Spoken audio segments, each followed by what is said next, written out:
திருச்சி ராஜ்ஸ்ரீ மோட்டார்ஸ்லேருந்து ஆனந்த ஈஸ்வரன். Pulsar 150ல் வந்து இந்த VA6 problem நிறைய வந்துக்கிட்டு இருக்குது. ரன்னிங்கில் அடைச்சி போகிற கம்ப்ளைண்ட்டு.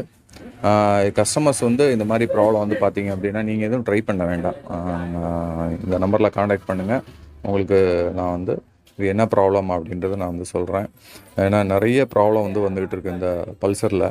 அடைக்கிற ப்ராப்ளம் எல்லாமே இந்த O2 சென்சார்லாம் வந்து கலட்டி விட்டு கஸ்டமரே வந்து ட்ரை பண்ணுறாங்க. ட்ரை பண்ணி வந்து இந்த ப்ராப்ளம் சால்வ் ஆகலை அப்படின்னு சொல்லிட்டு நம்மகிட்ட வராங்க. அதனால் இந்த BA6ல் உங்களுக்கு என்ன ப்ராப்ளம்னாலும் தாராளமாக என்னோடய காண்டாக்ட் நம்பருக்கு வந்து காண்டாக்ட் பண்ணுங்கள். சர்வீஸ் பண்ணி கொடுக்குறேன். தேங்க்யூ.